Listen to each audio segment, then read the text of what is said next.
Hello and welcome to Homeschool Together Overtime Edition. We are continuing with our Around the World Journey wrap up. Yep. And today Ariel is going to be doing the thing that everybody asks about, which is how in the heck do you plan these things and how do you combine these two curriculums? Now, we're not going to go into super duper details. Obviously, if you have interest and you want to get the, kind of her spreadsheet that came along, if you go ahead and email Homeschool Together, the link will be down below. Send proof of purchase for both the Torchlight and Build Your Library, and she can help you all along there. We don't like to give that out because that is proprietary content, and we don't want to get in trouble with these wonderful creators who have put a lot of hard work together and put these curriculums together. Yes. But we are going to show you a little bit about the binder theory. Yes, I want to tell you just not some physics, quantum mechanics binder theory. This is binder theory when it comes to homeschool. So. All right. This is your Europe and Asia. Yes, I get the question a lot about how we did the combination, and I just want to go over in general. So I did put binders together for each couple of continents together, what would fit in a 1-inch binder.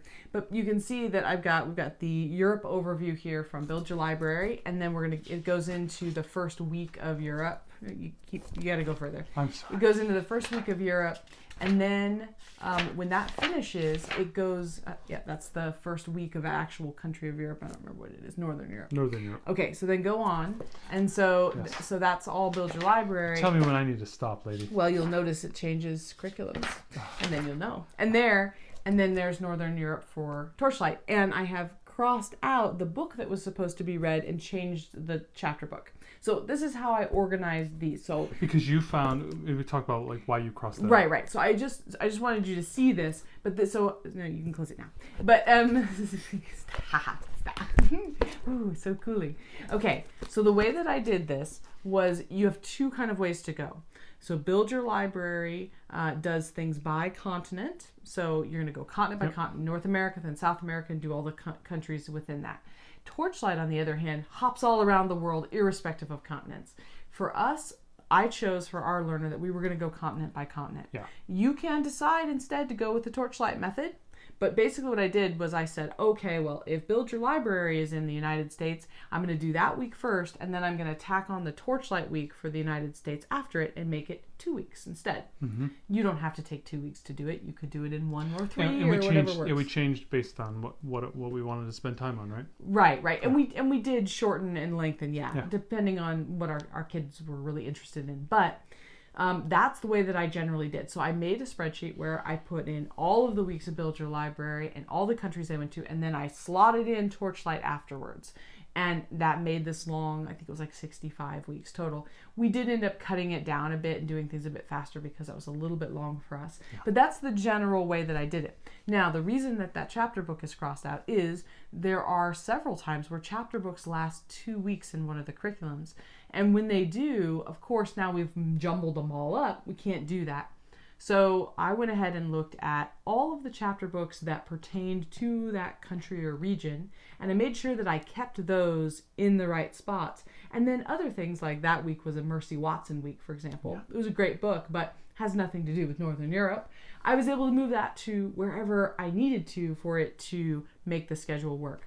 And that's on the spreadsheet that I have too. And as you said, I'm happy to provide that with your proofs of purchase of both curriculums, and you can see how I combined them. So that's the general way that I did it. I moved the chapter books when they didn't matter. And you made one of these for 3 or 4 of these, right? Yeah, there's 4 of them I made for each one because I wanted to have it in front of me. I wanted to be able to just flip page to page. Makes it easier to get books from the library and things of that nature. Yeah, and there's something, I did it all in Trello. I did all my planning in Trello, but I liked having it physically printed out and slotted. It was nice for you too to be able to look through, and I could look up things easily, but this is how I organized it in general. And the other thing to note about the chapter books is, especially if the chapter books don't have anything to do with the region, I planned when I was going to read them, but you don't really have to. You could just put them in a stack and read the next one that's interesting. We talked about that in the What Would We Have Done Different Yes, video. What We Wish We Knew video that we put out, which definitely check that out because that is a great video.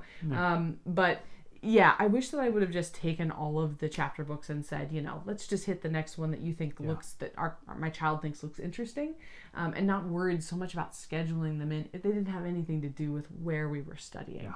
So I wanted to go over this, just how I did this. The rest of the organizing I did on Trello, And of course, I used a spreadsheet for the overall. And then in Trello, I planned about 3 to 4 weeks in advance, which worked really well for us. I planned in Trello so that I could plan out what we needed to do, and then he could look at it on his phone when he was going to be teaching our daughters.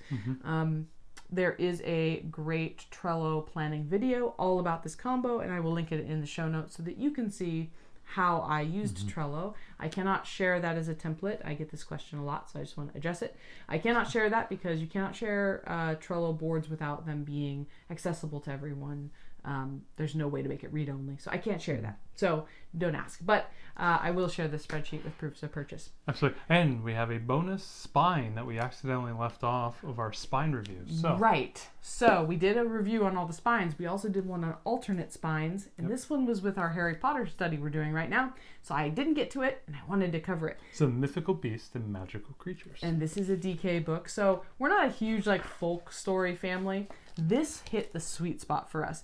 In the corner of every one, so this is a unicorn. This tells where this mythical creature originated, where that legend is from, and it gives you a very condensed version of the legend. So it didn't have kind of the crazy twists and turns and nonsensical things that happened in folk tales that our family just didn't really dig.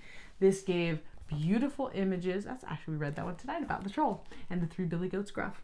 But anyways, so it gives great illustrations, tells you where it's from, a bit about the background, and a bit about the folklore behind it. And they have different chapters based on different types of creatures. So this one will be on shapeshifters.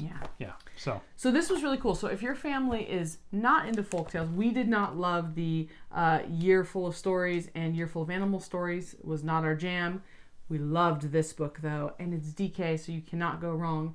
But we forgot to cover it in our alternate video, so we wanted to cover it here. So a little bit of bonus content for you. All right.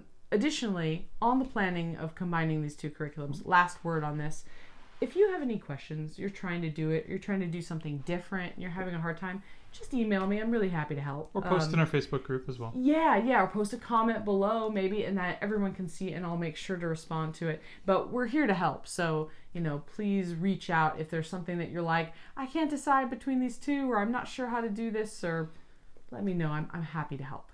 Thanks so much. Hit the like and subscribe button down below. Check out our podcast as well, and head over to our Facebook group if you got any questions. Pretty active, little lively group of people over there. Yeah, it's a great group. I think it's fantastic. Very supportive. Absolutely. Well, thanks so much for sharing this. I know this was a lot of work for Ariel, and she did a lot of work on it. And if you're starting to went by very quickly, I got to say. I mean, I felt like this was a lot into my methodology and the planning. Well, talking like 100 hours here, and it took us 5 minutes to talk about. Well, it took you a lot of time to figure out how you were going to do it. And she spent a lot of time having to dissect the curriculums to seam them together like a wonderful seamstress. But she did that work. If we have a podcast on this, maybe we should link the podcast as well, where we kind of go same amount of detail, but maybe a little bit more there. Yeah, about our reasons behind combining the curriculums too. So absolutely.